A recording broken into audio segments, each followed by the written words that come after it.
Good morning, students. Once again, I wish good health for all of you. I hope all of you are fine and doing your revision for periodic exam. Today, I am going to explain you chapter 3rd, synthetic fiber and plastic. I am going to summarize this chapter. Chapter 2 is left. I will take after this chapter because this is the easy chapter. First, I want you should prepare this chapter for periodic because next week I am planning to take a revision test of full syllabus of periodic test.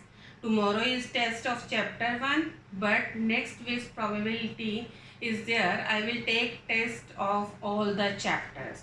Now I am going to explain you chapter 3rd, synthetic fiber and plastic. Before starting this chapter, I want to say one thing to you all, to all of you. Whenever you are going to join the going through the this video, please take your book also. Please open your book also side by side so that you also read out the chapter, go through the chapter, and if any confusion is there, then you can ask me. Clear to all? Now I am going to start synthetic fibers and plastics. Now natural fiber, synthetic fiber, which is very common terms, I think, which are you have done from 5th class onward. So I don't think is too much explanation is needed for this term, natural fiber and synthetic fiber. Natural fibers are those fibers which we get from plants and animals, for example cotton, wool, etc. Now synthetic fibers are the fibers which are man-made, means which are made by us, are known as a synthetic fiber. For example, nylon, rayon, polyester, etc. Clear to all? Synthetic fiber and natural fiber. Now what is polymer? Synthetic fibers. Synthetic fibers are made of small units called monomers. Synthetic fibers, which are man-made fiber, are made by small units called monomers. Thousands of monomers when combined, thousands of monomers when joined together to form a large unit is known as a polymer. Clear to all? Synthetic fibers are made by a simple unit which is called monomer. When thousands of monomers join together, they are known as the polymer. The word polymer means many units. You have done in maths also, now polynomials, quadrilaters. So same way polynomial means many times. Monomers can combine in two different ways. Now how can monomers can join to make the polymer? It can join in two different ways. First, monomer can combine in a long chain form. In a long chain form, a linear polymer means straight polymer, linear polymer. And second is monomer can also have a cross-link arrangement. Cross-link arrangement means right angle arrangement are called cross-link polymer. I am showing you this linear polymer and cross-link polymer. Now after that, again polymers can be synthetic or natural. Both can be. It can be synthetic, it can be natural. Natural fibers, same again I tell you, wool, cotton and silk are also polymers. Synthetic polymers are made from chemical substances, by using chemical substances in factories or laboratories. Clear to all? Polymers may be synthetic, may be natural. Now, what is the need for making polymers? Why it is required to make the polymers? This is also a question in your exercise also. Why it is needed to make the polymers? There are so many reasons to make the polymers. First one, polymers do not corrode or rust. Got it? Do not corrode or rust. They can be produced in various colors. We can have many variety of colors by using polymers. They can be given different shapes. They are strong. They are inexpensive. But not too much expensive, inexpensive, which are in our reach. Now, some disadvantages also of polymers. The main disadvantage of making polymer is that they are non-biodegradable. Non-biodegradable, that is, they cannot be decomposed by bacteria and fungi by natural process. They are non-biodegradable. This is the main most disadvantage of polymers. They also catch fire very easily, means they are not so safe. They also catch fire very easily and produce poisonous gas because they are made of by using chemical substances. Obvious, they will produce poisonous gases and fumes. Clear to all? Now today we will take some synthetic fiber which are very important, which we use in our daily basis also. First one is rayon. Rayon is a synthetic fiber. It is obtained from a natural occurring polymer called cellulose. But it is obtained from the natural occurring polymer called cellulose, which is, we know, obtained from the wood pulp. Even though rayon is obtained from a natural polymer, it is considered a synthetic fiber. Although it is made by using the natural polymer, but still it is synthetic. Why is it there? This is because cellulose needs extensive chemical treatment to form rayon. From directly cellulose we can't make rayon. We use so much chemical substances to convert it into rayon. That is why it is known as a synthetic fiber, which is very important question which you should know, because rayon is made by the natural cellulose, but we call it as a synthetic fiber because we can't make rayon directly from the cellulose, but we use so many chemicals to convert it into rayon. Now, properties of rayon. It is very most commonly used cloth nowadays because it is comfortable. Rayon wraps well. It is easy to wear. It is a good absorbent. It means it absorbs the sweat very easily. It does not shrink. Sometimes we wash the clothes, it gets shrink, but this problem we do not face in case of rayon. It can be easily dyed in various colors, means you can get rayon in various colors. It is cool to wear, means comfortable. It has silk-like appearance. It is look like just a silk, not exactly silk, but look like that. Now advantages. These are the properties. Now what are the advantages of rayon? It is cheaper to produce as compared to natural fiber. It is cheaper. It can be easily mixed with other fibers like cotton or wool. It can be mixed with the other fiber also very easily. Now, uses of rayon in textile industry for making clothes, in making carpets and bed sheets, in making bandages. These are the uses of rayon. Next synthetic fiber is nylon. Nylon was the world's first fully synthetic fiber. It is the first fully synthetic fiber. Now, what are the properties of nylon? It is very strong. Usually cricketers, not only cricketers but also players wear the cloth made of the nylon because it is very strong. That is high tensile strength. It is shiny and elastic. It is easy to wash. It is lightweight. It can be easily dyed in various colors. It absorbs less water and dry quickly. It retains its shape. It has wash and wear properties, means no need to iron this cloth. It is easy to maintain as it is wrinkle free. It is soft and smooth. It is a long lasting fabric. It is resistant to attack by moss, fungus, etc. Clear to all? Now what are the uses of nylon? Uses of nylon in clothing to make dresses, tracksuits, socks, swimwears, raincoats, stockings, shorts, etc.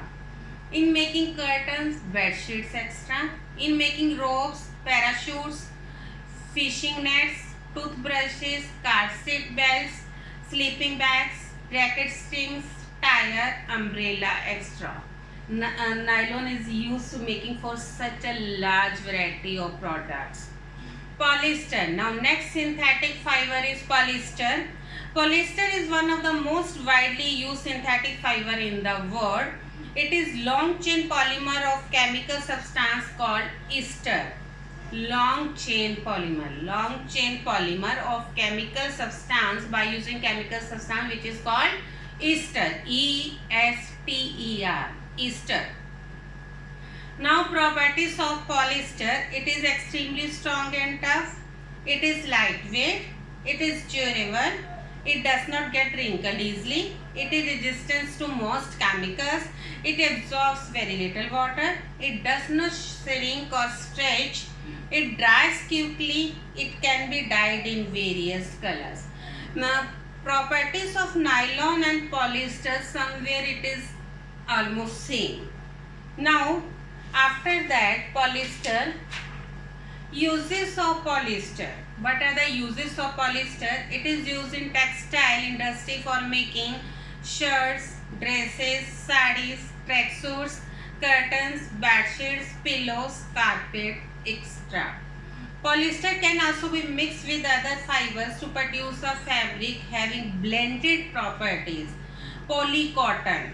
Polycotton is a type of cloth which is using polyester and cotton by mixing them together. Polywool, made by mixing polyester and wool. This is also a type of cloth. Terrycloth by using terylene and cotton. So that is why polyester is very used in wide range, because it can be easily mixed with other fabrics. Now next is acrylic. Acrylic is also a synthetic fiber. It has a wool-like feel. It feels like a wool. It is actually used as a cheaper alternative to wool. Cheaper alternative of wool. We know woolen clothes are expensive, so acrylic clothes are less expensive as compared to wool. That is why it is used in place of wool. Properties of acrylic. It is warm, it is soft and lightweight, it is easy to wash, it dries quickly, it is easy to dye in various colors and has excellent color fastness. Means it does not fade it. It does not shrink or stretch or wrinkle. It is resistant to chemicals and moss. We know that woolen clothes is easily attacked by moss, but acrylic is resistant to moss and chemical. Now uses of acrylic. It is used for making sweaters, shawls, socks, sportswear, etc. It is also used for making blankets, awnings and rugs. Synthetic fiber as natural fiber. Now synthetic fiber, when we use as a natural fiber.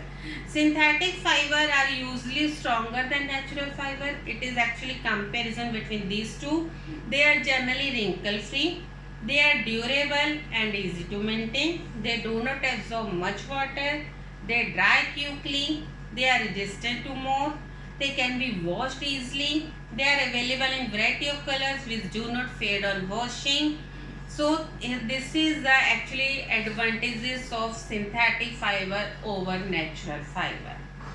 Clear to all? Now next is topic plastic. Plastic word you have listened. Plastic is probably a very common material around us. Whenever we see around us, we see so many things which are made of plastic. In our daily needs also, we use so many things which are made of plastic. Comb, toothbrush, bucket, mug, pencil box, lunch box, bottle, container, chair, table are all made of plastic. Yes or no? Yes. So plastics are durable. Why we make so many things by using plastic? Main reason is that plastics are durable. In our daily life, whatever things we are using, if we compare with other things, we see if that things, for example, we take anything made of wood, it can be attacked by moth, or it can be after some time maybe break, but the things made of plastic, it is durable.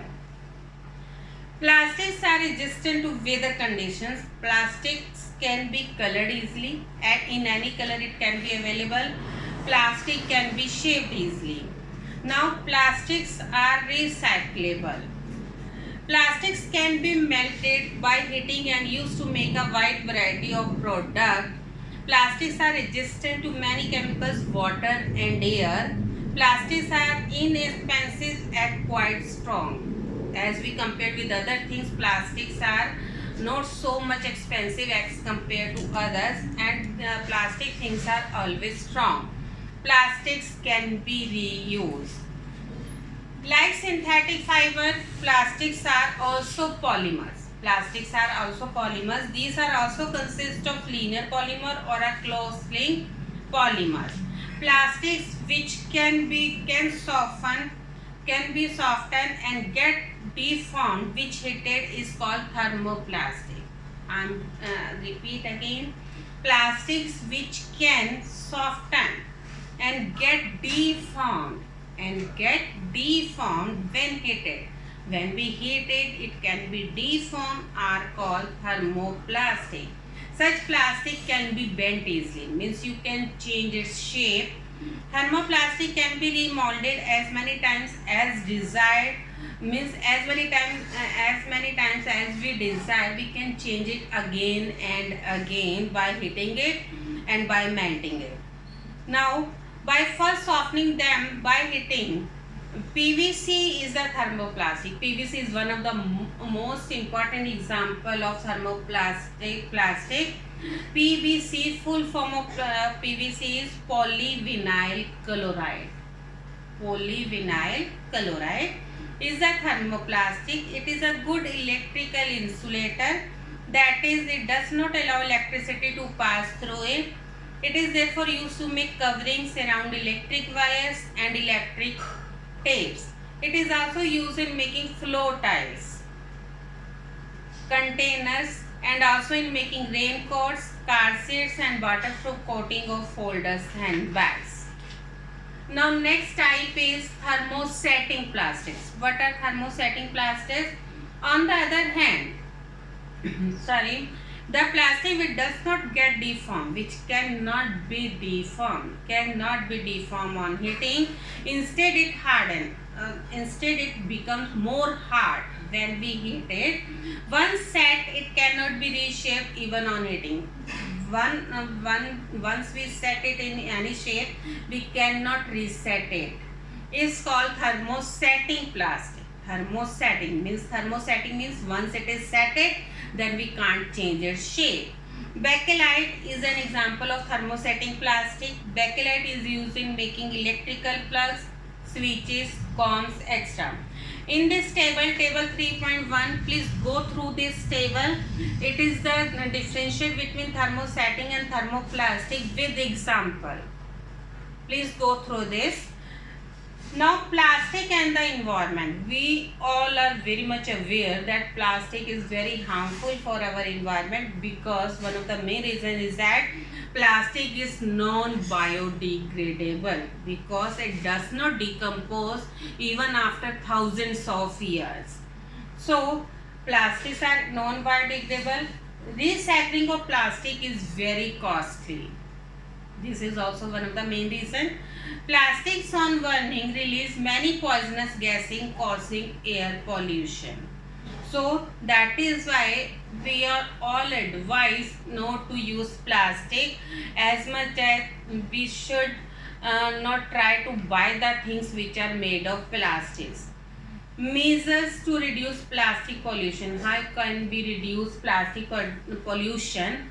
Use jute, cloth or paper bag instead of plastic bags. Whenever we go for the market, when your mother go for the market for purchasing vegetables, fruits, etc., all are advised to take paper bag or cloth bag along with you, so that we should not take plastic bags from the shopkeepers.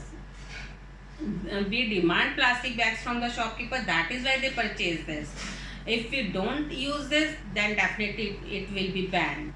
Encourage reuse of plastic. We should not throw away the plastic bags after using it only once. Reuse the plastic should be encouraged so that we should purchase less and less items of plastics. Try to buy products which have less plastic packaging. Ensure proper disposal of plastic bags. It is most important point. We should dispose of plastic bags very carefully. Sometimes we throw it in on the road. Sometimes animals eat it and they can die because it is not digestible. Sometimes it block the drainage system. So never dispose it openly. Always throw plastic bag in the dustbin instead of throwing on the road. Plastic should not be thrown into rivers, lakes, sea, etc. as they contaminate water. If plastics are dumped in the soil, they obstruct the growth and movement of roots. This affects the plant growth. Minimize the use of plastic material. So it is advised for all of us, we should use less and less plastic items. So this is the summary of the chapter. Now I am going to explain you some important terms. Monomer, small unit which join to make a bigger unit. Small unit we join to make a bigger unit. Polymer, a very large unit made up of thousands of monomers when joined together. When thousands of monomers join together, they form polymers. Thermoplastic, these plastics can be remolded as many times as we desire. Thermosetting plastic, these plastics once set cannot be remolded even on heating. Clear to all? So these are the some important terms of this chapter. Now I hope you will go through the chapter and go through the chapter very carefully and learn all the exercise and question answers also, and in between the chapter also important terms. If you have any confusion anytime you can ask to me. Now tomorrow I will take test of chapter 1. I hope all of you will be very much prepared for that test and all of you will get good marks. I hope this. And now last, thank you and once again